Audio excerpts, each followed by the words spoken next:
Bugs crashing your pack's party? Whether they've got paws or sneakers, your pack deserves a home that's protected from pests.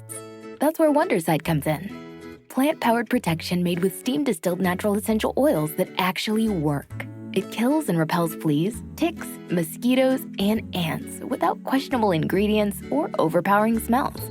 Safe to use around kids and pets when used as directed. Lab-proven to work fast. And proudly made in the USA. We offer sprays for pets, people, homes, and yards. Plus, spot-on treatments, collars, and even shampoos. Whatever your pack needs, we've got it covered. Founded by a pet parent looking for a better way to protect her dog Luna, Wondercide's now protected over 21 million lives and counting. You might have even seen us on Shark Tank. Go to Wondercide.com and use code WONDER20 for 20% off your first order. That's WONDER20 at Wondercide.com. Wondercide. Protect your pack with plant-powered Wondercide today. Your kids could get free or low-cost health coverage from Medicaid or CHIP. Even if you've applied before, they may be eligible now. Kids up to age 19 are covered for checkups, vaccines, dentist visits, hospital care, and more. And if they already have Medicaid or CHIP, remember to renew every year. Visit insurekidsnow.gov or call 877-KIDS-NOW. Paid for by the U.S. Department of Health and Human Services.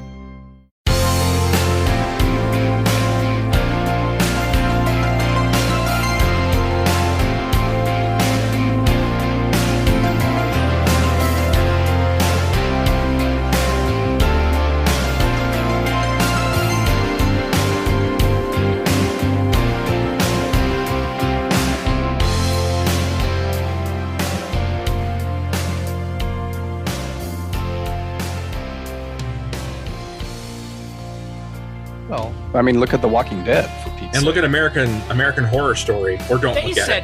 They said fuck in that show once. Or twice. Or Hannibal. I mean, Hannibal No. was on NBC, for Pete's sake. Mm-hmm. Well, look at American Crime Story says fuck all the time. So I mean, it's not really that's those Sci-Fi and USA and FX. FX. Yeah, those they are pretty much R-rated shows. Well, and as someone who likes FX and the shows that are on there for the most part, it's nice to see them not kowtowing to the advertisers that hard. Well, and I think they make enough money on the shows that they're like, we can do this, and no one really give us any shit about it. Well, I also assume that the expectation with that audience is we want to see things like that. Mm-hmm. You know? And also, like you've pointed out in the past, Chris, ratings are kind of becoming a moot point these days when kids have access to, obviously you can set up a kid's profile and put all the whatever, Do adults actually do that? Oh, I'm sure somehow, I think Cleo's account for HBO Max is a child one, which is kind of weird because like on Prime, I was like, I don't want to deal with this. To be fair, and have to go in there and Prime where there's nothing worth watching anyway. So There's stuff on Prime that's worth watching. Oh yeah, there's all kinds of stuff on Prime. I put Prime lower on the totem pole than a lot of stuff. It all rotates. Well, that's it's fair. James Bond or 007. So 1 month it's on Hulu, 1 month it's on Prime, the next month it's one of the other small ones. Yeah. It's constantly rotating. Nightmare on Elm Street series constantly rotating. So even the Criterion stuff is rotates. Well, they have their own streaming service now. Criterion has their own. Yeah, and I like half of them are on HBO Max, and they end up on Prime as well, and TCM. If you have TCM, through your cable, you've got access to a lot of them. So that's one I'll probably never sign up for. The question that I have is A Bay of Blood, also known as Ecology of Crime, also known as Chain Reaction, also known as Carnage, also known as Bloodbath, also known as the title we're going to be talking about it under, Twitch of the Death Nerve.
crashing your pack's party? Whether they've got paws or sneakers, your pack deserves a home that's protected from pests. That's where Wondercide comes in. Plant-powered protection made with steam-distilled natural essential oils that actually work. It kills and repels fleas, ticks, mosquitoes, and ants without questionable ingredients or overpowering smells. Safe to use around kids and pets when used as directed. Lab-proven to work fast. And proudly made in the USA. We offer sprays for pets, people, homes, and yards. Plus, spot-on treatments, collars, and even shampoos. Whatever your pack needs, we've got it covered. Founded by a pet parent looking for a better way to protect her dog Luna, Wonderside's now protected over 21 million lives and counting. You might have even seen us on Shark Tank. Go to Wonderside.com and use code WONDER20 for 20% off your first order. That's WONDER20 at Wonderside.com. Wonderside. Protect your pack with plant-powered Wondercide today.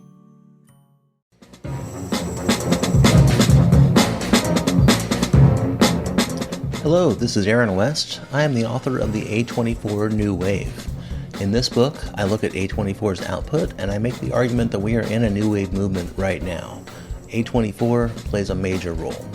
This book has a supplemental podcast where each episode is a brief conversation about an A24 related topic, whether an actor, director, or even a genre.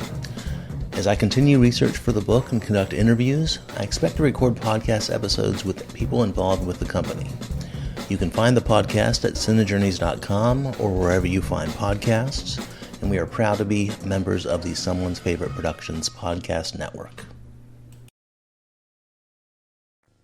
Is that anywhere? Yes. Like Tubi TV? It's on Shudder, and it's on Canopy, if you have that, which is a service you can get through your library. Yep. And they have a lot of Criterion movies as well, but it's on there.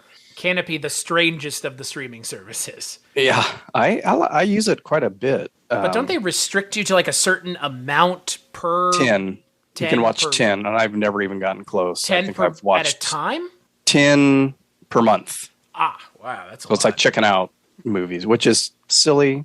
I don't quite understand why they do that's why I said it's the strangest, because they're like, well, you've checked these out, but it's like a I'm library. just streaming them, you know, like It's not like you have a limited amount of copies you can lend. Yeah, it's silly.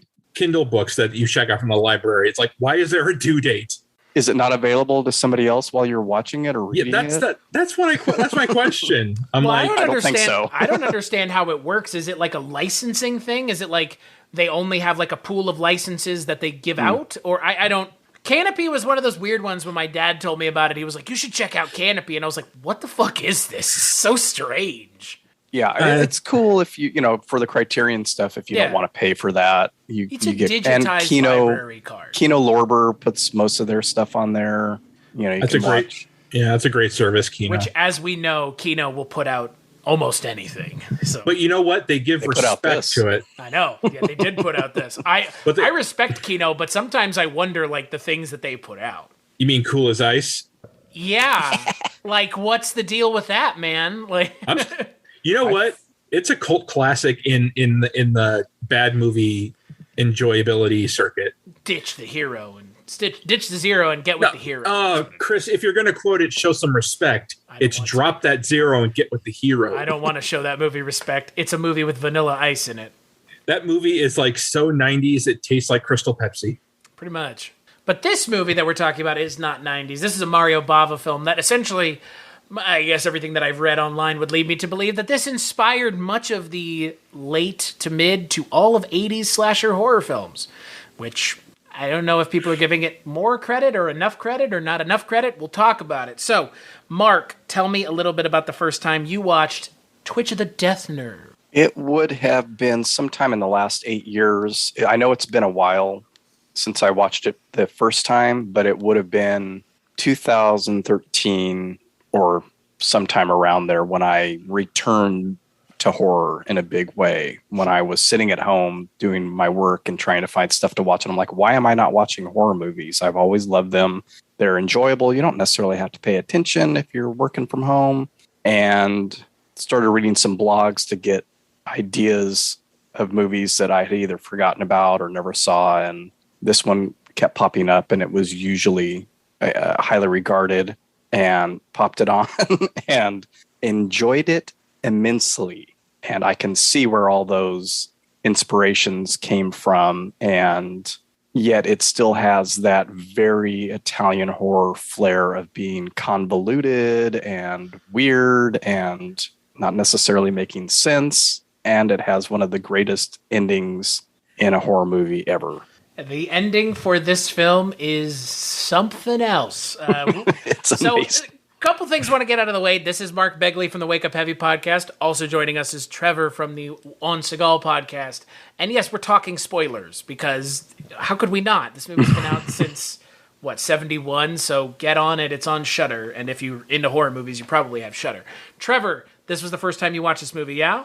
Yes, it was. Yeah, same here. What did you think your first watch? I really enjoyed it. I think it's my first giallo film. I read up a bit on it before I watched the film, not too much, but as I was watching the film, I kind of had to read up on it more, because I'm ashamed to say I kind of found it a little confusing at times, because I didn't know what was going on, like what the characters' motivations were or who they were. So I had to go on Wiki and look it up. But once I understood it, it all made sense to me. Yeah, I can see how it inspired the slasher genre of the 80s. Because it is pretty bloody. I mean, compared to today's standards, it's tame. But back in the era it was made, it was a very pretty gory, little horror film. I mean, there's like red paint all over the place in this thing, and it's I loved it. There sure is red paint all over the place, isn't there? Yeah. Melted crayon color. Yeah. Like, did you notice that in the 60s giallo films, 60s, 70s giallo films, the blood is always, it doesn't look like human blood. It looks like Mark said, like a melted crayon. It's part of the appeal of these movies. Exactly. Very much so. Yeah, they must have mixed that stuff up in vats back then, because it's in vats. Every one of those movies. Yeah. Just big old vats of Caro with some red dye 45 in it. Probably a little pink in there to lighten it up. Yeah. Right, just a little. A lot of pink. I had never seen this before either, like Trevor.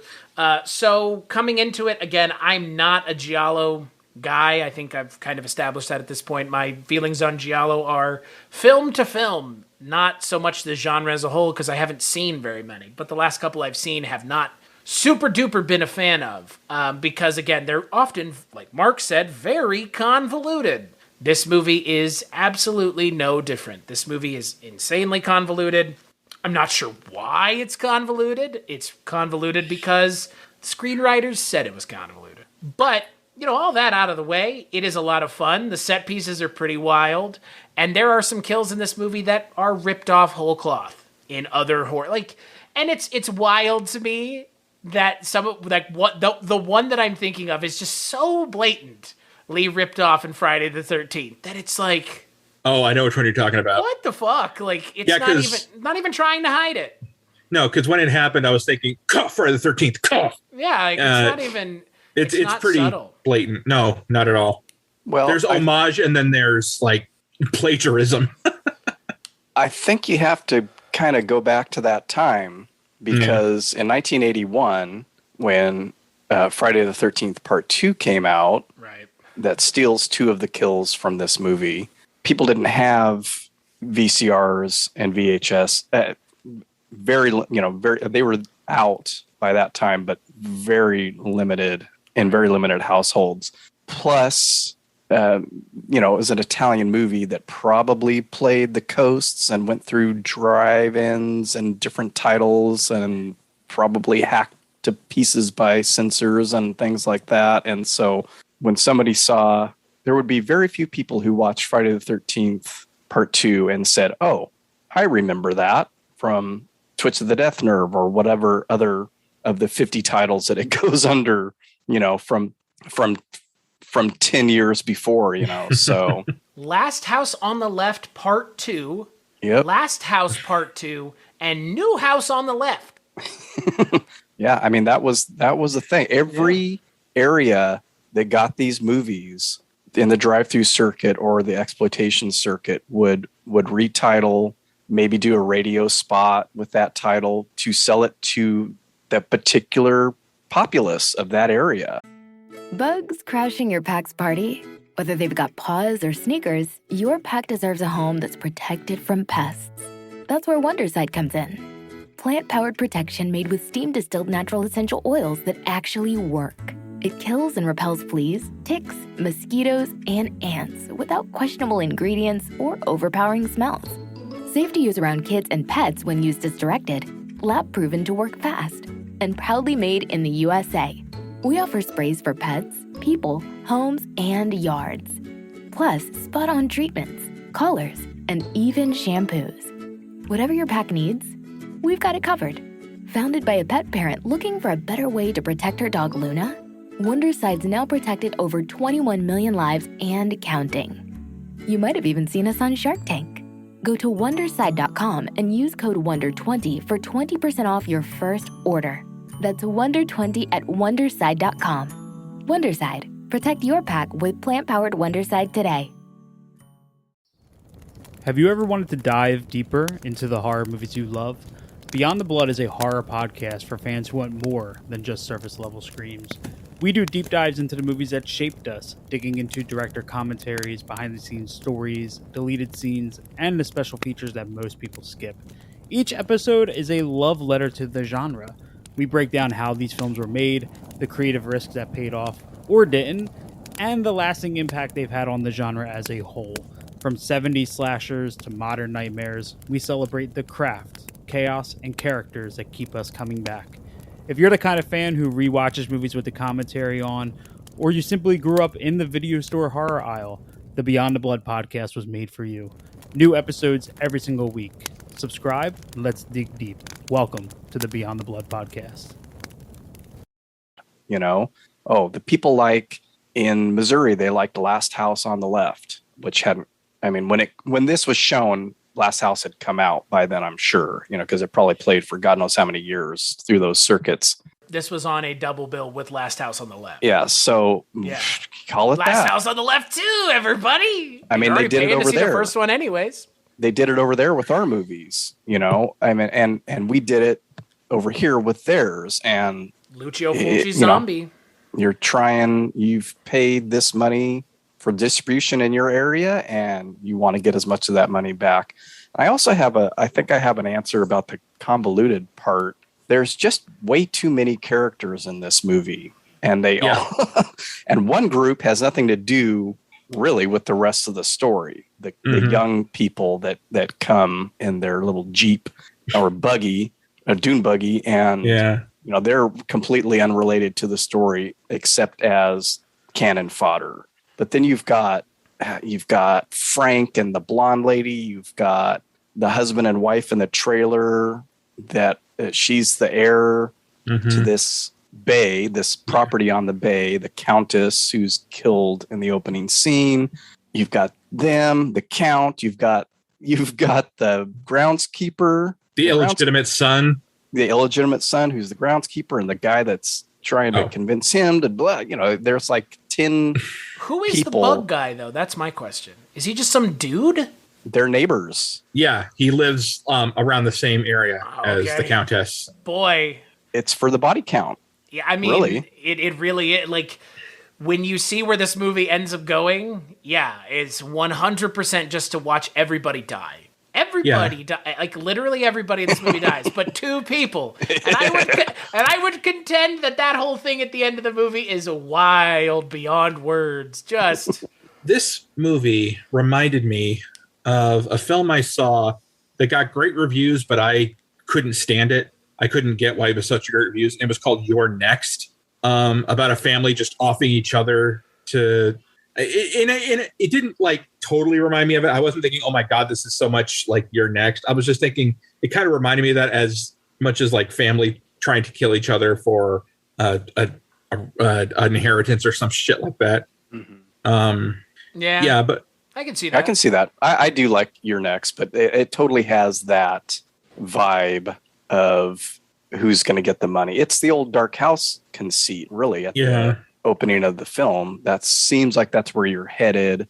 Countess gets offed, and you kind of think, oh, all these people are coming to the house because there's going to be a reading of the will or something, and it's not quite that because those kids, like I said, have nothing to do with the rest of the movie. They're just out gallivanting around and skinny dipping, and it's very random. It is. Getting naked in a horror movie has never been so inviting to be murdered. Well, getting naked in a horror movie is just a bad idea in general, especially if you're getting naked and then swimming into a bay. Well, and the question, the question ultimately when you watch something like this is, is this exploitative? And yeah, it's exploitative. But so what, right? Yeah. Like, to what end? It's, because when you read about the way this movie was reacted to when it came out, you would have thought that this was the second coming of the Antichrist, or the first coming, however you want to look at it. And it's like there's, like you were saying, Trevor, it's pretty goddamn pedestrian. It's not original Halloween levels of just kind of like rather bloodless. It's pretty gory, but still today, people be like, that's fake. Looks fake. Yeah, it would be kind of trash today for being like, oh, that looks so fake. But I think that throat slashing of the blonde girl who gets naked is pretty convincing. I think they used a pig or something, because when they slice into the close-ups, when he slices into her throat, it looks like flesh. Yeah, it does. on that point, Mark, that kill and the one with the hatchet through the face were the two most effective, in my opinion, of the film. Those are the ones that looked more realistic, and those were the ones that were the most visceral, in my opinion. That hatchet to the face is pretty realistic, especially when he pulls it out, and then you see and I'm like, oh, not bad. Well, at first I thought when he first gets the hatchet to the face and they show the shot of the hatchet in the face, I thought one half of his face was like makeup, because I thought it was just one of those but no, it was his actual face. I'm like, oh my God, that's impressive. And then going back to Friday the 13th, there's a kill. I think, was it the third one? Second one. Where they put the hatchet in Jason's face. The hatchet into his face is in his head. Final chapter on the side when he slides down it. But there is a hatchet. The mask off. Yeah, there's a hatchet to the face in part 2. The fella in the wheelchair, and it's pretty similar to that. Yeah. And then that's where the spear through the couple is also in part 2. That was the one that jumped out at me, because I was like, I just recently have watched those Friday the 13th movies, and when I saw that, I was like, man, that's right out of Friday the 13th. And I was like, this movie did it first. Yeah. Oh, yeah. And it is almost, like you said, whole cloth, just exactly the same. Yeah. I mean... And why is that? Because it's a fucking great kill. Yeah, it's fun. It is. It's an amazing kill. 2 people mid-coitus getting fucked to death. They fuck to death. They get speared. And even after the spear, it looks like they're still fucking. Yep. Until they're dead. Yeah. I noticed that this time. It's like they're finishing off. It's like, well, we have a spear in our stomachs, but let's not let it stop us. I was almost there. It's a ridiculous. It looks kind of ridiculous in hindsight. The kill is amazing, but the twitching was a little much. Do you think that like the filmmakers of Friday the 13th Part 2 were kind of thinking they were making a sort of giallo film, or were they think it was just an homage? Like, do you think it wanted to be thought of as a sort of giallo film? My thought is that Tom Savini probably did he even do the effects for 2? I forget when he bowed out. I think whoever did the effects for Part 2 saw A Bay of Blood at some point. I don't know. Although, Sean Cunningham was in that exploitation market. So that's what I'm thinking. Like, he's friends with Wes Craven. He probably distributed the movie here. Yeah, I'm thinking he saw this and was like, that's cool, man. Like, and look, it is. Like, no one's going to argue that. This movie has a bunch of iconic kills that have been repurposed in other, I guess, like we've said, more Americanized horror movies, or more available to the Western audiences. And it's unfortunate because I think, similarly to a movie we just talked about, actually, a movie that Trevor, you and I watched together, Mark, you and I talked about, this movie almost exists solely for the kills. Very much like Halloween Kills. Mm-hmm. But you can get away with it in a movie like this because the campiness is still there. The ADR and the translation is still there. The giallo feel of it is still there. So that's still appealing and enticing. Unlike Halloween Kills is kind of over the top brutality. Because you can, I mean, if there was a ton of brutality, they showed people wiggling and writhing after shit. I mean, they kind of do, but not in the way, Hello, my name is Kevin Tudor, and I'm one of the 3 hosts of Almost Major, a film podcast dissecting many major indie studios and the films they release. Every week, myself, Charlie Nash, and Bryden Doyle discuss overlooked, forgotten, or bona fide classic indie films via studio-specific miniseries. We've previously covered numerous films from Artisan Entertainment, Lionsgate Films, and New Line Cinema. Titles including The Blair Witch Project, American Psycho, Dogville, But I'm a Cheerleader, Saw, Requiem for a Dream, and Ringmaster. You know, the Jerry Springer film. Anyways, we have a fun time every week, and we hope you will join us. Subscribe to Almost Major wherever you get your podcasts. Now proudly a part of the Someone's Favorite Productions podcast network. The moment that Mark mentioned, the straw that broke the camel's back in Halloween Kills, I'm not going to talk about it, but it's because it's a spoiler, but they don't have anything like that in this movie, and that's the right call. Well, and also this film has kind of a sly wink and a slight bit of sense of humor about itself in a way. It's not like obviously like this is funny, this is supposed to be dark humor, but it has a little twinge of that in the film. It's not supposed to be taken seriously. No, at all. That was the problem with Halloween Kill. Well, I mean, I understand Halloween is not supposed to be like it's not supposed to be like the tone of like Halloween Resurrection. It's supposed to be this, dark, taken seriously monster coming out. But the film just was pointless. And that's what happens when you make a movie about kills. Well, you and I were talking about it as we were watching it. It's like, what is the point? The story is not going anywhere. And it's just about killing people. Exactly. This one has a story that goes somewhere, and the kills are sort of related to it. I mean, plus it's only like 10 people as opposed to 50, 75. How many people does Michael Myers have to kill to become supernatural? I don't know, a lot. Yeah, go after them one by one. That's always a good fucking strategy. And other than the young people in this who are victims of happenstance, there is a reason for the kills because everybody wants the inheritance, and Renata and her husband are the main. They're trying to get rid of everybody, and then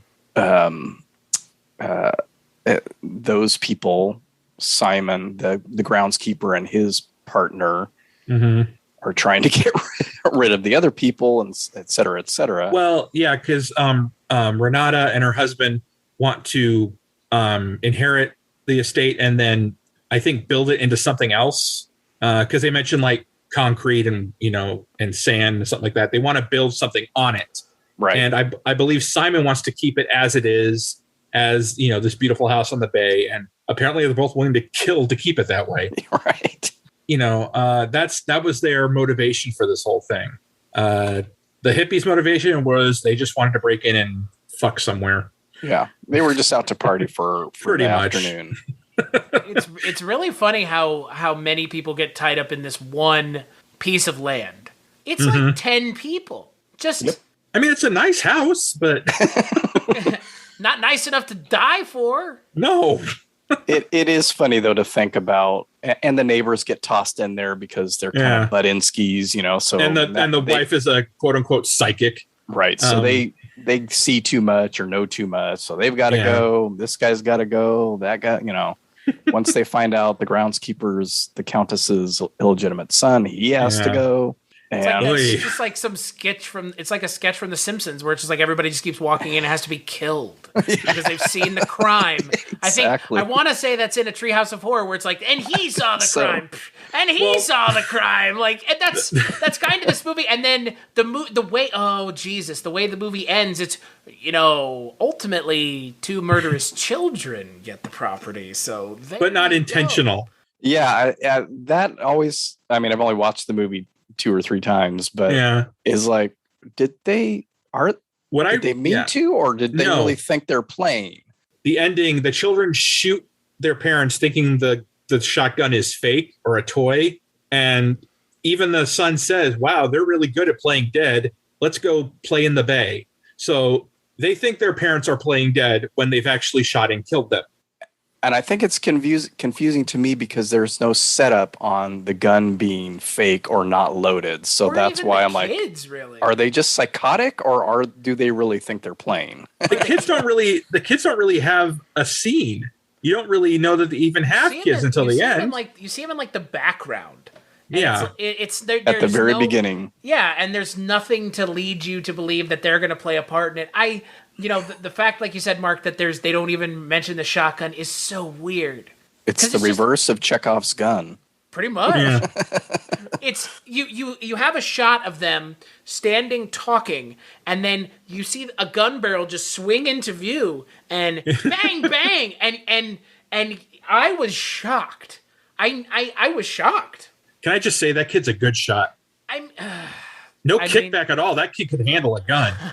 Fucking 12 gauge shotgun. Yeah. Yeah, he's kind of lucky he didn't go flying through the back of that trailer. Exactly. Well, that's the other thing. What cracks me up is as someone who has shot guns before, 2 shotgun shots from like 30 feet away is not going to kill someone. Like, oh, really? Jesus Christ, no. Unless it had rounds in it. Unless it was slugs, yeah. It's really just gonna be an inconvenience when they have to pull all this lead out of your face and ass, but it's not gonna kill you. You're grounded, young man. Yeah, that's the thing. So it was just cracked me up that he's like, bang, bang. It's like, oh shit, they're dead. Let's not get technical about this movie. Right, exactly. I just love that choice as the ending of this film. It's such a fucking choice. It's out of nowhere. Literally out of nowhere. I don't know. It almost makes me think, okay, did the Italian censorship board have that kind of old Hays Code idea of where the bad guys can't win in the end? Yeah. But having kids murder them doesn't seem like that offsets that. Yeah. So. But then again, in this film, who isn't the fucking bad guy? Because most of the characters in this are just complete pieces of shit.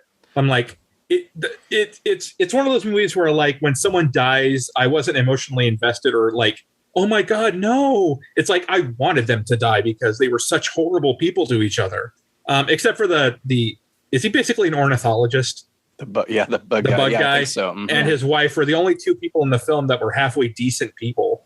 And they were nosy though. Well, they were nosy because the wife, after the Countess dies, they rule it a suicide, but the wife insists that it was murder, which it was. It was murder. Her husband murdered her, and then the groundskeeper murdered the husband, I believe. Sure. Did we ever find out who killed the husband? I think it was his partner. Okay. And I can't remember his name. I'm sure I have it down here somewhere. Albert, the guy who gets stabbed in the leg? Yeah.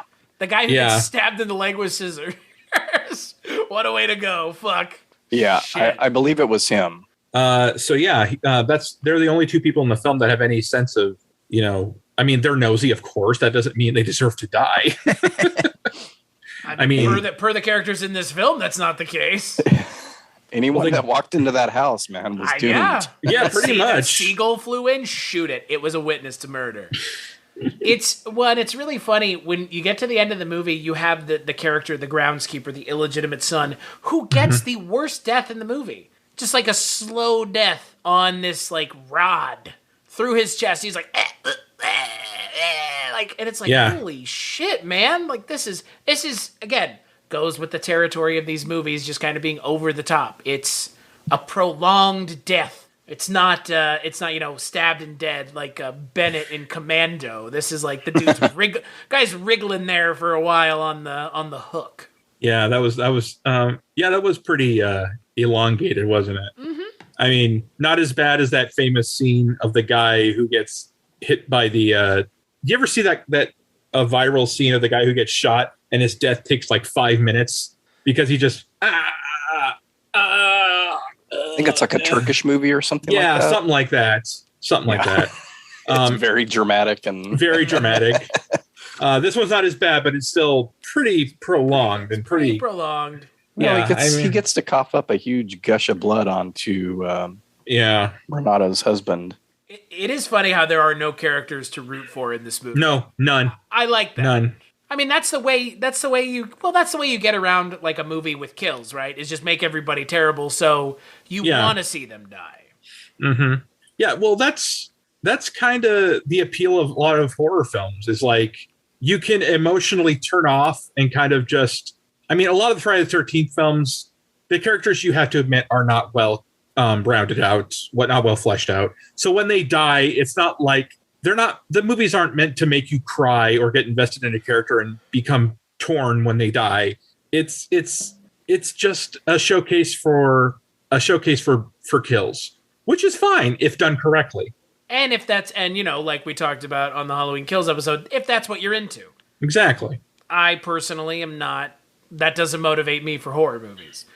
Yeah, it's not my grand motivation either. And I didn't find, I mean, they're all doing awful things, but I didn't find anybody grating or especially annoying in this. They're not good people. And no, like you mentioned, that's sort of the point. But I like to have people to root for and even feel bad about when they die. Just, I don't know. That I mean, I agree.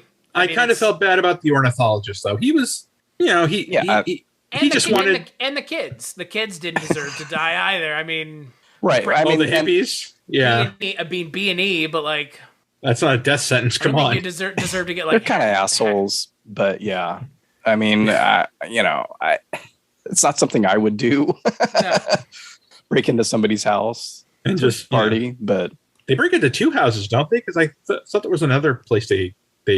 Well, they're in that abandoned. I don't know what that area is where the chick is dancing for a while. It almost looks like an old. I don't know what. It looks like an old dance hall. Like, yeah. It was very strange. Like where they filmed this, I guess, was it someone's like private home. So it makes sense that there's these like weird idiosyncrasies, I guess, because it's not a set; it's a real, a real home.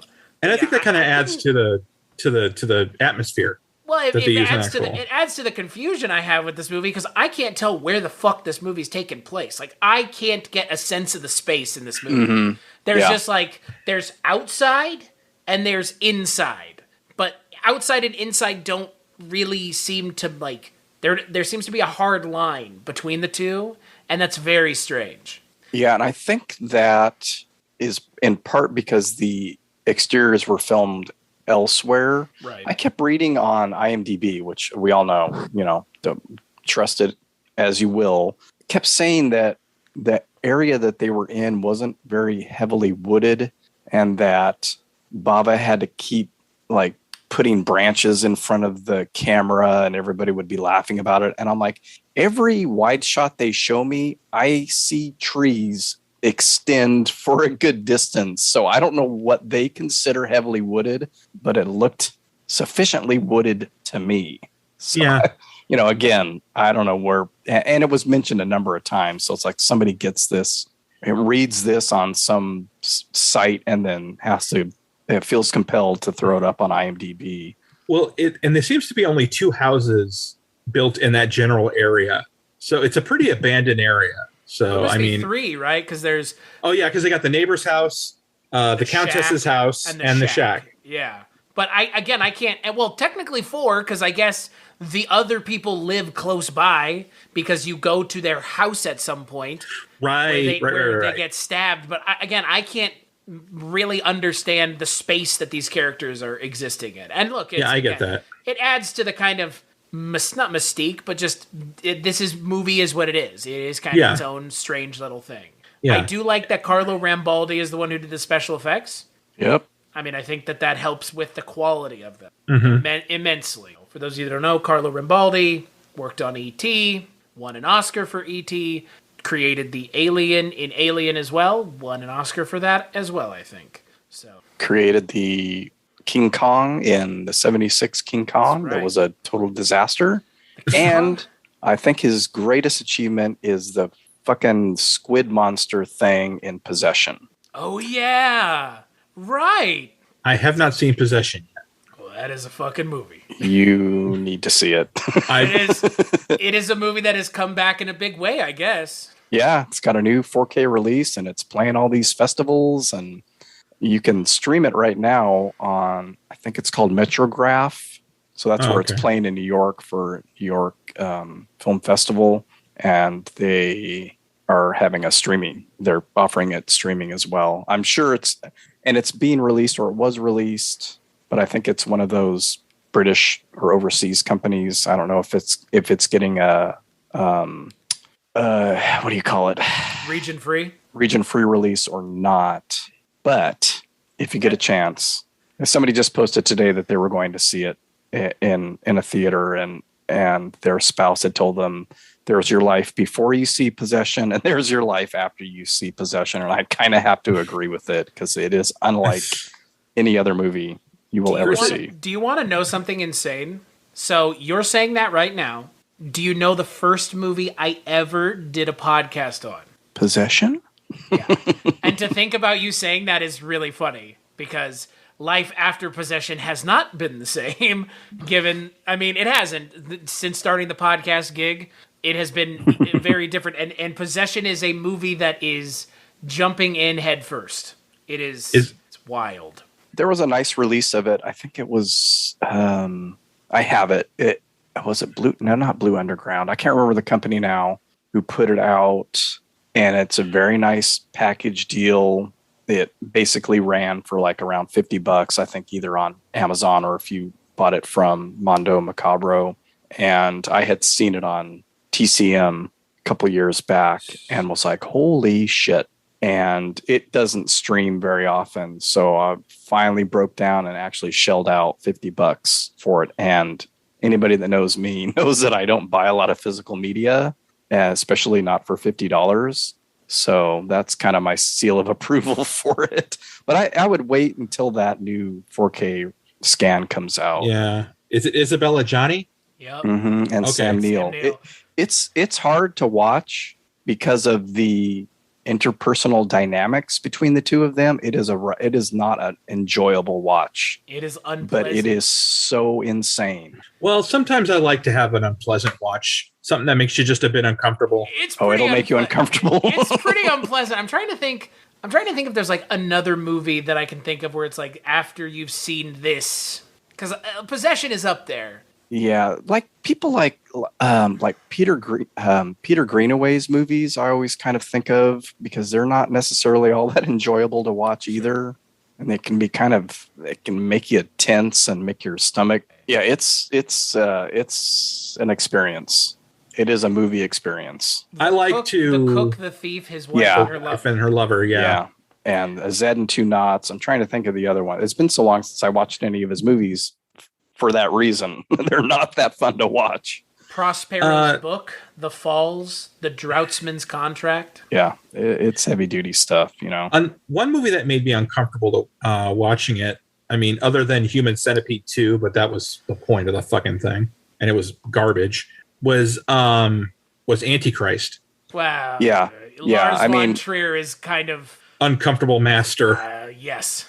Yeah, it's the same kind of thing. Yeah, that movie just... who's the other guy? Michael Haneke?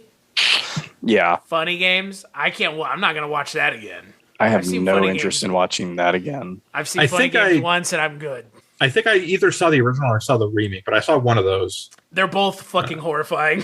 Yeah, I've seen them both. I mean, and he made them both, so it's basically the same movie again, but yeah. All I remember is the ending is just out of nowhere. The brutality of that film is unmatched. And I like films where the brutality is meant to make you that's the point, is to make you uncomfortable, not to excite you, but to but to make you think, oh my Jesus, that's, you feel the brutality yourself. Yeah. And that's the kind of, not, I mean, sometimes, like I said earlier, sometimes it's fun to watch just Jason or, Jigsaw doing elaborate kills, but when you want a film to make an impact on you, I think that's a more memorable experience. The other kind of movie, and as you were saying that, I was thinking of a lot of the South Korean films do that to me. Like, I really enjoy them appreciate them while I'm watching them. Really unnerved, like the Sympathy trilogy and Old Boy. Mm-hmm. Old Boy, yeah. And what's the one? I Saw the Devil. It's like, oh my god, rough to watch. I saw there's a reason they never remade it in America. They kept talking about it. It's like, I don't think so. Like, yeah, that one's really rough. Well, they remade Old Boy and it was a disaster. Right, because they toned it. Even then, they toned it down. Like, ugh. I think. Also, who needed 2 of Old Boy? Like, why did you need to put that back out into the world? It's already out there. Because people won't watch movies with subtitles. Right. Exactly, and that's a shame. It's not going far enough, Trevor. It's stupid if you don't watch movies with subtitles. There are some films where my immediate reaction is, this is a brilliantly done film. This is very well made. It's an excellent source, and I will never watch this again. Yeah. For me, I mean, this may seem like a weak example, but Boys Don't Cry. Like, I watched that. I watched it once. I watched that. And I'm like, no, I can't. No, not watching this again. Yep. What would be the point of watching it again? I got the gist the first time. It's like watching Pasolini's Salò. Right. It's like, that's a movie. I don't even know if you should watch it. Well, it is a very well done film. But when you watch it, you're thinking to yourself, yeah, I think my life is fine if I never see this again. There's no reason to purchase this film. I have a friend named Jeremy who likes to test his limits on films, like content wise. Like, he bought a Serbian film sight unseen without even seeing it first. And it's an endurance for him. He likes to see what he can handle. And he likes to prove that he's like, super macho, handle this, anything. That means me, I'm more, film that for people? I've never seen it and I will never see it. Yeah. I don't have any interest in seeing it either. It's just, it's all hype. That movie is just, it's not anything. It's nothing. Like, it's not even, it's barely a movie. It's barely, like, when I say it's barely a movie, there is very little content to be mined. The director can say what he wants, and I'm sure he is right that it was a, homily or parable or metaphor for the way the Serbian people have been treated by the government. I'm sure he's right.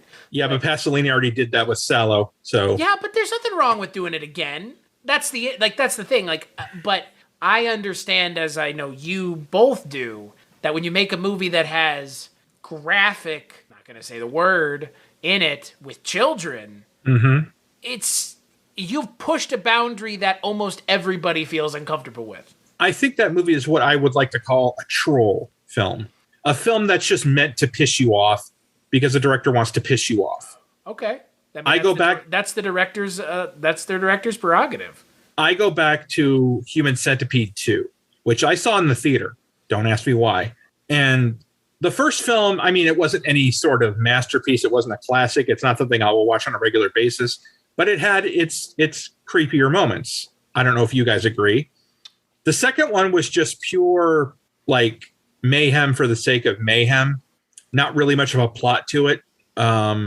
It basically was just a series of scenes meant to make you ill, and in that aspect it succeeded because it was gross, it was disgusting, and it just wasn't, but it wasn't much of a film, I have no desire to see that one either. I watched the first one and was surprised at how tame it was. I heard, they turned that around in the second one. I was like, I'm good. The second one is basically, I don't like poop stuff. The second one is basically what everyone thought the first one was going to be. Right. So you're saying Tom Six, lots of poop stuff.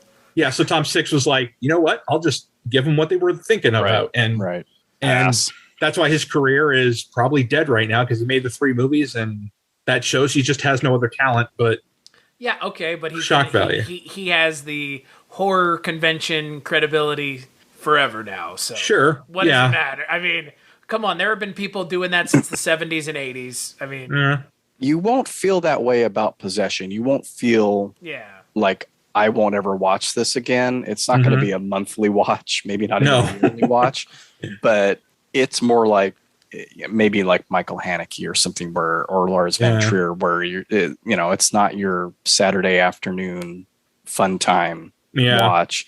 It's rough, but it's not like going for shock value or for it's just basically a really, really hard to watch. You're watching a marriage breakdown, and it's like you're sitting there watching these 2 people fight with each other for most of the movie. And that's, if you've ever seen two people argue in front of you, that you get that exact same feeling from the movie.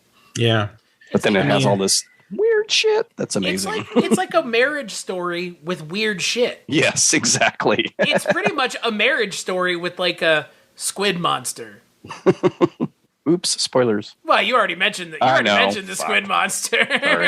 Forget I said that. Look at the poster for the fucking movie and tell me you're not going to think about squid monsters. God. Well, that's something that comes up in my mind on a daily basis. But maybe squid monsters need to be more part of my filmmaking milieu. I would be curious to hear what you think about Possession, Trevor, because it's a wild watch, and like Mark said, it's one of those movies where it's kind of like street cred thing, like I've seen Possession, it's one of those things where like it was hard to watch for a long time. You couldn't find it. It was like The Devils. The Devils is probably still more that thing. Like The Devils is still fucking possible to find. I think it's becoming more widely available. I could have sworn I saw it somewhere. It ebbs and flows. It was available on Shudder. Yeah. It pops up every once in a while. Do what? Pops up in fucking Space Jam.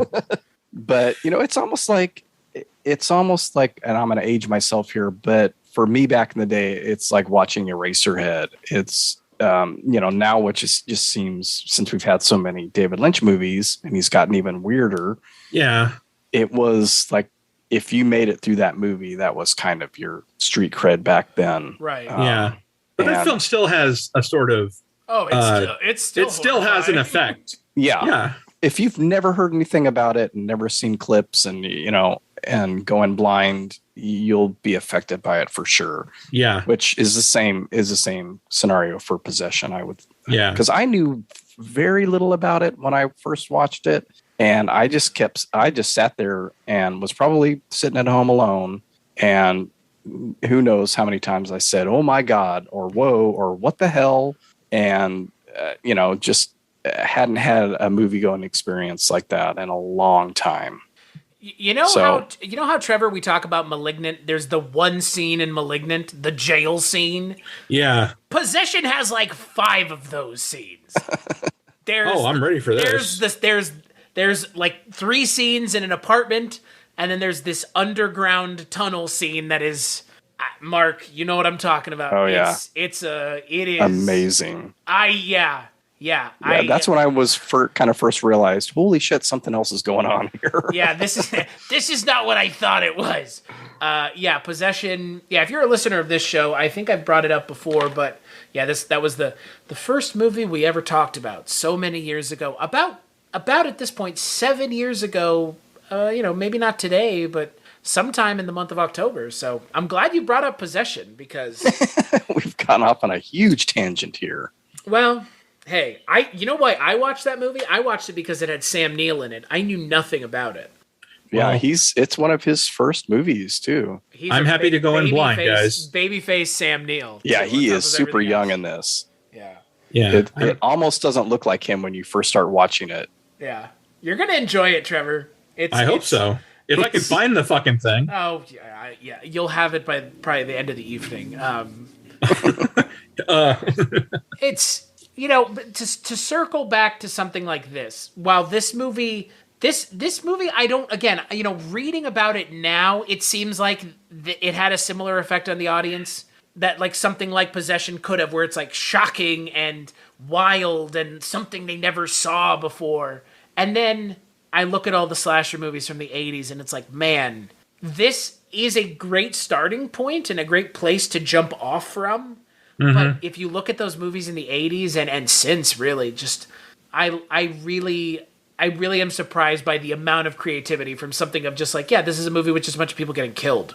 Well, it always fascinates me what people found shocking or horrifying in like the 60s and 70s, because I like to watch old Grindhouse trailers, like trailer compilations, and so many trailers promote the movie like it's the most horrifying film ever made.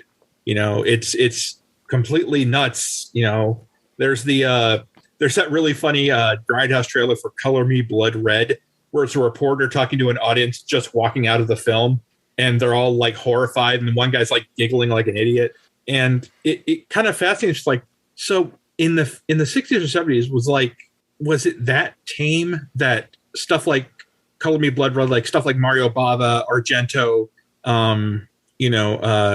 Herschel Gordon Lewis, was that stuff the pinnacle of terror or blood to them back then? Yeah, I think so. I think, like the Wizard of Gore and those things that were filled with that, again, horrible looking blood was pretty unusual for back then. So when I think about when this was made or when it was released in 71, even if you go back 5 years, you wouldn't have seen a machete or whatever that thing is. It's not exactly a machete, but like a bow hook. Yes, a bow hook. Is that what it is? I think so. And you wouldn't see that entering flesh the way it does when that girl gets her neck sliced. That was unusual. I think even for into the 70s, that's pretty graphic. Yeah. So I think it would be on the shocking end of things. And then stuff just amps up after that. I mean, only a couple of years later, you have The Exorcist, which is a major studio motion picture in America. And that one still has an impact.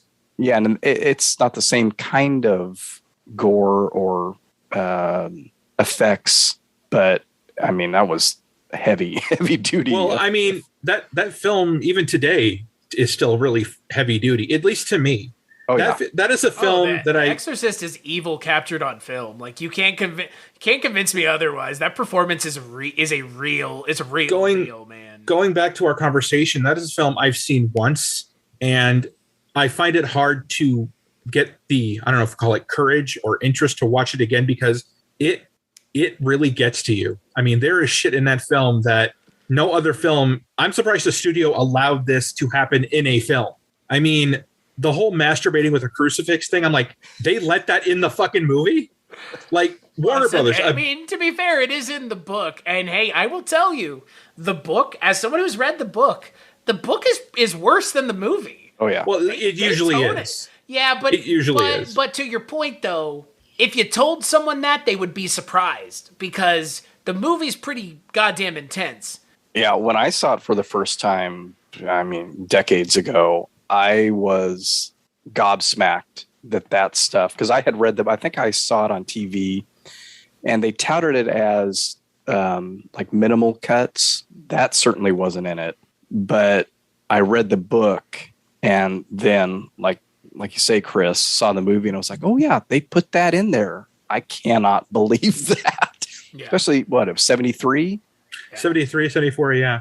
So yeah, it's pretty amazing. And I'm sure some people are listening, some millennials or whoever, they're saying, there's nothing shocking about The Exorcist. But I have to say, though, I've seen that movie dozens of times. So it doesn't affect me. I will tell you, it affects me still. I mean, I love that movie, but... What's the generation below you? I never get it right. The Gen Z. Gen Z. Yeah, those fuckers. Them. Zoomers, dude. I'm on the edge of Gen X because I'm 41. I am Gen X. I'm the old man here, so represent. Well, The Exorcist also affected me because I was brought up not terribly religious, but we had beliefs in our household. Yeah, same. And we were brought up, like, this shit actually happens. People actually do get exorcisms. And I remember being 10 years old. This is before I was on medication for anxiety, so let's just get this out of the way. I saw a promo for 2020 where they had that special where we're going to show an actual exorcism on 2020. And that freaked me the fuck out. I was like so scared to watch anything that had to do with exorcisms or possession.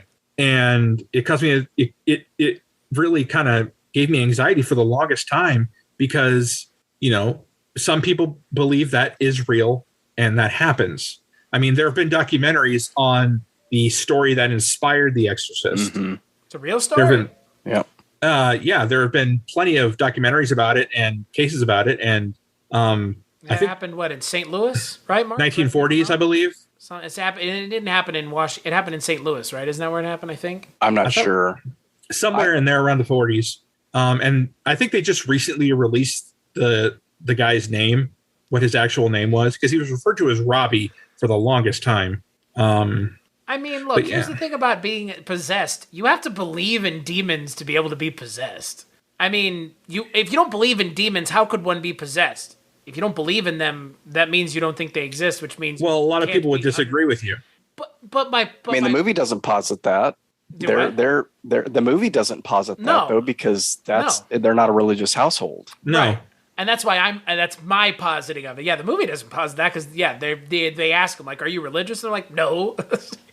It got to me, too. That religious aspect got to me, too, as a kid. With that viewing, when it was on TV, I was standing behind the couch, ready to crouch down behind it if it got too intense. I mean, which is weird because not a lot of horror movies really affect me. I've watched tons of horror films, and they don't give me nightmares or anything like that. They don't cause me to, like, But The Exorcist has that something that just haunts you, and it's just absolutely Linda Blair's performance. Yeah, that's what it is. I mean, it's not a performance as much as an evocation of someone who's actually being possessed. Well, and I mean, and if you heard the behind the scenes stories of what went on during the filming, you would have thought the whole set was possessed. Well, William Friedkin didn't exactly treat the actors right. He was a fucking didn't he like fire a gun to get a genuine scared reaction out of them? Yeah. I mean, that guy was a prick. And Linda Blair broke her back. Yeah, because she was writhing. Yeah, when she was flapping back and forth. Yeah, and they pulled Ellen Burstyn so hard that she got hurt. So on and so forth. This was during the auteur time in New American cinema, so they were allowed to do this shit because now there's workers' rights unions and shit like that. Yeah, I mean, Exorcist. That shit would not fly today at all. No, that movie is the reason I don't fuck with Ouija boards. Won't go near them. Won't touch one. I never have either, and I don't have any desire to. No, I mean, the best part of that movie, Pazuzu. I mean, the face that just keeps showing up. Well, they don't call him Pazuzu until the second one. So thank you for pointing that out, Trevor, because everybody says Pazuzu when they talk about The Exorcist, including this knucklehead over here. Okay, it is Pazuzu. I'm sorry. In The Exorcist. Hey, what do you call She flat out says, "I am the devil." What do you call those things in Alien? Xenomorphs. Yeah, well, you're wrong, because they never call him that ever in the series. So got you like he got me. And that's why he didn't fucking answer. No. He knew it. Because he knew what the bait was. Chris. They never called xenomorphs, my friend. Look it up. They never posit in Aliens that they were called anything. So doesn't matter, though. I asked you what they were called. You said xenomorphs. But they never call them xenomorphs but it is canon. No, it is canon. It's not canon? They never call them xenomorphs. And all right. I thought in one of the sequels somebody did. I don't think so. Well, maybe that. I don't think so. They call them bugs. Yeah. They call them that in Starship Troopers. And I think in the script it's like, what is he called? Big guy or something like that. Oh, yeah. Oh, yeah. In Alien. Yeah. Yeah, big chap. Big chap, yeah. I am Pazuzu. I will tell you, Captain Howdy is a much scarier name. Yes. Did you know Martin Scorsese loves Exorcist 2? Hey, it's fun. Is that the one with all the? Is that the one? Yeah, it's wacko. I've never with James Earl Jones in a outrageous costume with flies flying out of his mouth. You know what scares me the most about that one is the apartment they live in has this massive balcony on the, I don't know how high up they are, with zero railing. There is no. Yeah, she just gets over there and almost jumps. Don't. I can't watch that. I don't know what's scarier, Exorcist 2 or Repossessed? I can't answer because I've never seen Repossessed. Oh God, that was a staple when I first moved to Illinois. We got Showtime, and that's the movie they showed all the fucking. It was a parody of The Exorcist with Leslie Nielsen. I watch it now, and it's not as funny as I thought it was back then. One of the late Leslie Nielsen parodies nobody knows about. I don't think nobody knows about it, but yeah, it's pretty. I sure as shit know.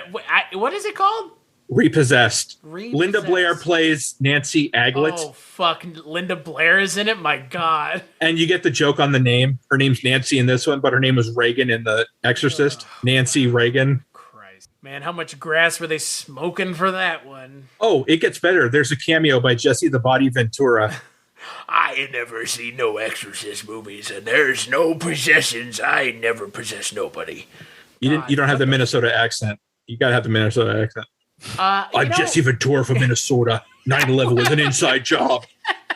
Yeah, that is just. Watch my show. Yeah. Okay, now I'm going to tell the truth about conspiracies. He sounds Canadian now.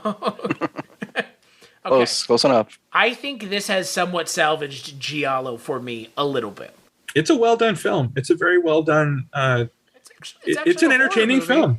Yeah, it's actually a horror movie too. I think this is edge of Giallo adjacent, because we really don't get a known killer. You kind of think they're going that direction in that opening scene. Yeah, with the Countess being offed, and you see black gloves, but then they pan all the way up, and you see the dude, and you see it's a setup. They hint at it kind of throughout. That's part of the tease of this film, where there's all these different people spying on one of the other groups, and you never quite know who's doing the spying. Right. Well, sometimes you don't know, sometimes you do. But there are a number of times where you don't know, and so you get that feel. Is this all one guy? And that's one of the great things about this film, is that there are multiple killers. I mean, up to the very end with surprise child killers. The movie is pretty insane and pretty crazy in that aspect. It's like you were saying, Mark, I was expecting just like one killer offing everybody in the cast, but nope, it's everybody offing everybody. I guess the main villain / protagonist, I guess those two pairs have everyone else's blood on their hands, right? Pretty much. It's mostly the illegitimate son. What's her name again? Her husband. Does the illegitimate son kill anyone? Well, he kills the blonde gal. He possibly killed the count. And I think Renata is the one who kills the most. Yeah, Renata's a bit ruthless, and she really wants that house, man. Would you consider her husband whipped? Oh yeah. Yeah. Go kill that guy. Yeah, and he's like, oh, okay, honey. Like, he's what we would call a cuck in this day and age. Yeah, he gets killed by his kids at the end. Yeah, this movie's just... I know, the Bay of Blood, man. They went to go play in the Bay of Blood. The ending of this movie, if you know this movie, you know the ending. And you know the two kills. The hook kill and the steel rod kill, I guess. Yeah. Hey, I noticed a couple of Halloween things in there as well. Early on in the movie, when somebody is walking around the house, when those kids, I keep calling them kids, but they're in their 20s or something. Yeah. Somebody breaks potted plant. So, and then there's strangulation by phone cord as well. Right. Are you saying this is a better Halloween movie than Halloween Kills? Yes. Wow. You don't even have to ask me, Chris. You know my answer to this one. Yeah, I was going to say, I know the fucking answer to that. Have you seen Offerings? I haven't. It's this total Halloween ripoff. It is a better Halloween movie than Halloween Kills. Wow. Yeah, but I'm still obligated to see Halloween Dies next year just because I want to see if it ends or how it ends. That's what it's going to be called, Halloween Dies. No, it's Halloween Ends, isn't it? Oh, is it Halloween Ends? I thought it was. I believe so. Yeah. If it's Halloween, we're all obligated to see it. Halloween Dies is a funnier name. Yeah. I would prefer it's Halloween Dies. At least it gave us Anthony Michael Hall, but no, I like Anthony Michael Hall. Sure, I like him too, but man, I sure did not like Tom. The dialogue was really bad. Hey, you know what? Though? I will tell you, now that we've had a little bit of time since that movie came out, almost everybody I've talked to didn't like it. Yep. So, and when it first came out, when it was first released, I was seeing a couple posts on Facebook saying, "Oh man, this movie's fucking awesome! It's bloody as hell." But like, then I watched it, then I posted on Facebook, "What a disappointment!" And then I started seeing more Facebook posts saying, "This movie sucked." And it also makes me worry about what David Gordon Green is going to do with the Exorcist series on Amazon. I said the same thing. Like, is Linda Blair going to come back? No, probably not. Oh God.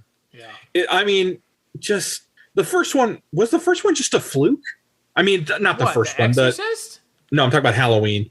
Was the 2018 one just a fluke? I liked it.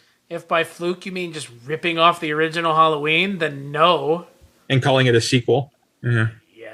Yeah. It was more of a requel. Yeah.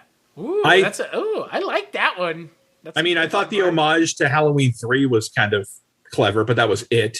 It just really made me want to watch Halloween 3 and not the movie I was watching. You know, I always want to watch Halloween 3. Right, so. Yeah, it's like I just rather would watch anything but this. That's going to be the only way to redeem the next Halloween film is just have Tom Atkins come and end the whole fucking thing. Tom Atkins will just get murdered is what'll happen. They'll bring him in and kill him. That's exactly. That seems to be their MO is just bring back characters and then fucking dismember them with wanton abandon. Yeah, pretty much.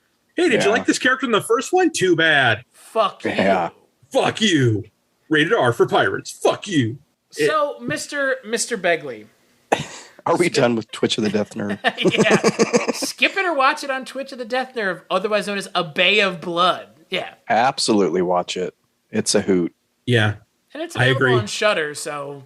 Yeah. And Canopy. And I swear when I looked it up on Just Watch, it was available on a number of services. Just Watch, a great website. AMC Plus, which is basically associated with Shudder, but you can watch all the AMC crap on there too. Interesting. Without commercials. So Trevor, you're saying watch it as well? Absolutely, watch it. It's Mario. The people consider this Mario Bava's best film, and I haven't seen his other films. Speaking of Exorcist, didn't he direct a film called Beyond the Door, which is basically an Exorcist ripoff? Yes.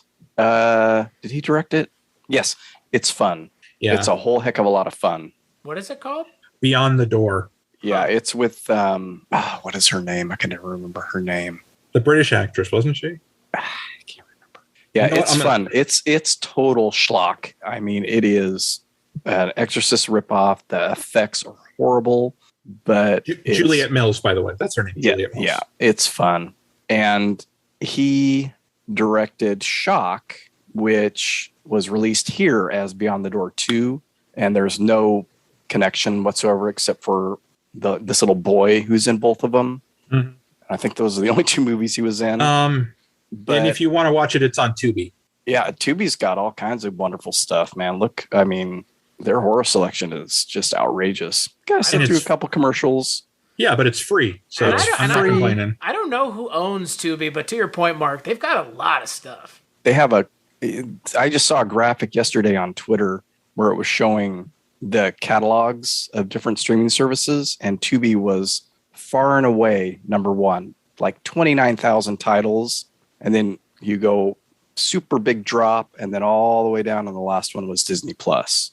They have more than Disney Plus. That is something. They have more than I think almost everybody behind it on that graph combined. Yeah. They have a lot of crap on there, but you got to fill it out with something. And I just saw that Martyrs, speaking of hard to watch movies, Martyrs is on Tubi, and so I'm going to check it out tomorrow. I haven't seen it yet. You talking the original, the French one? I'm talking the original, unless it's a goof on Just Watch's app. But man, you guys have given me so many good suggestions. Have fun with that one. I have no interest. I've seen a number of those French extreme movies, and none of them were all that extreme. I know this is up a level from those other ones, but I see people that say, oh my God, high tension, and can't think of some of the other ones, but I'm like, man, those were tame. Was Irreversible French? Yeah, but that's another story, I think. Yeah, that's not a horror movie. That's one that I've avoided because of what I've read. Yeah, that's me too. Me too. No, not for me. No thanks. I've seen enough of those scenes in other movies to know I don't like them in those, and I don't want to see a 9-minute scene of that. Please and thank you. Yeah, it's unnecessary. Unnecessary. Yeah. So on that note, let's take a break and we'll play a preview for the next Kulturecast and final Kulturecast of October.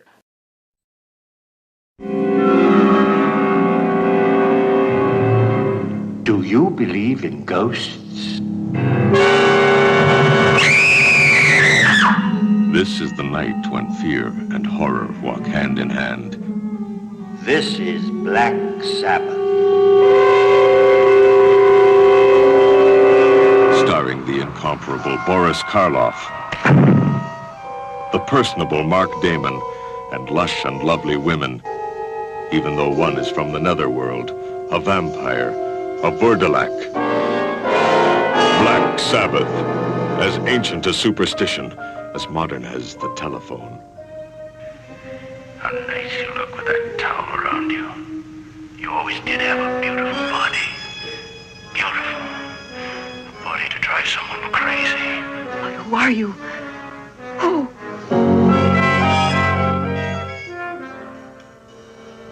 Black Sabbath. The bare truth about the unbelievable, such as the brilliant beauty of a priceless jewel that holds within the body of a buzzing fly a vengeful woman's murderous spirit.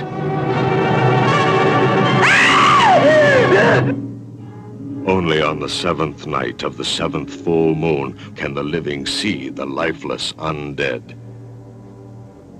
I am hungry. Is he man or vampire?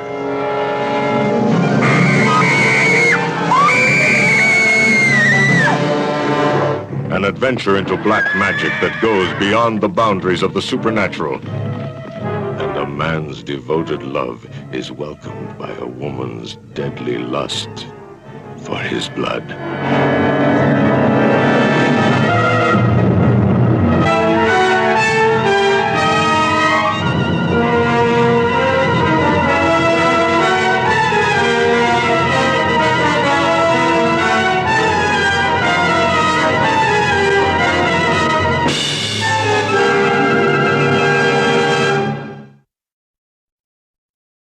So on the final Kulturecast of October, we're going to be talking about, or Horrortober, I guess, the rural juror. The rural Horrortober. We're going to be talking about another Mario Bava movie, Black Sabbath.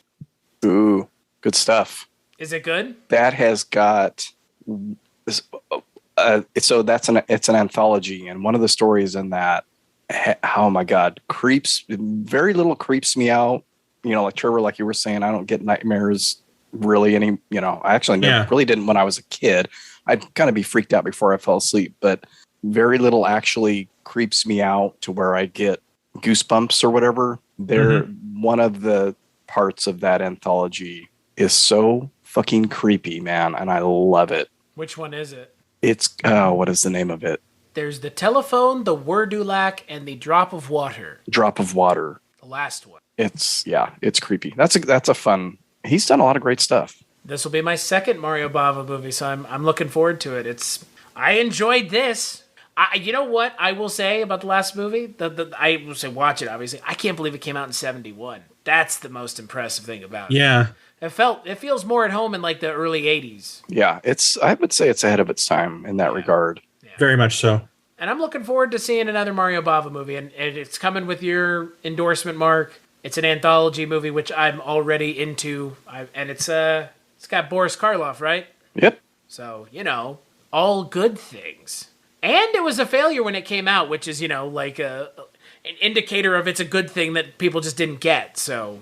And it gave one of the best bands in the world their name. So also that. They saw it on a marquee, saw people lined up in droves to go get scared by a movie. Hey, let's call our band that. And that band is Drops of Water. Yeah. Christ, that was a good one, Trevor. Yeah, that was very good. Until then, where can people find you, Mr. Begley? You can find me at wakeupheavy.com. My socials are at wakeupheavy on Facebook, Instagram, and Twitter. And the show, Wake Up Heavy, is available where you find your podcasts. Should be. They kind of just automatically take them, whether I load them up on sites or not. Right. It just grabs them. Yeah, grabs them. Grab that RSS feed, bitch. What about you, Trevor? Where can people find you? Well, my social is Bad Vertigo on Twitter. You can also find me on onseagal.com, home of the On Seagal podcast, which I do regularly with our fine co-host here, Mr. Stachiw. Yeah, yep. And that's about it. And who doesn't love Steven Seagal? I know my mom does. Yeah, that was the thing I remember mentioning you to Mark. You're like, my mom liked him. You know who doesn't like Steven Seagal? The whole 1991 cast of SNL. Yeah, I would say Lorne Michaels in general. Yeah. And Chris Stachiw, where can people find you? Yeah, Pazuzu. It's not fucking Pazuzu, you stupid fucks. Yo, you pulled a ghost face from Scream on me. Mrs. Voorhees is the killer in Friday the 13th. That always bugged me, by the way. What? If first she says, I've seen that movie 20 goddamn times. Yeah, but that's so why didn't she know that it was Mrs. Voorhees? She was under duress. Yeah, well, that's fellas. Because she had to die, Trevor, because that's what the script called for. Yeah, he was going for the Psycho homage. It's a pretty goddamn good Psycho homage, if you ask me. Well, I thought so, too. But anyways, you can find me at cstachiw.com. That's the place that I have all the links to all the stuff I work on. Patreon.com/Kulturecast. Thank you to all the Patreon subscribers. Thank you to Mark and Trevor for joining me. As always, it's, we get to watch movies and talk about them. What's not to love?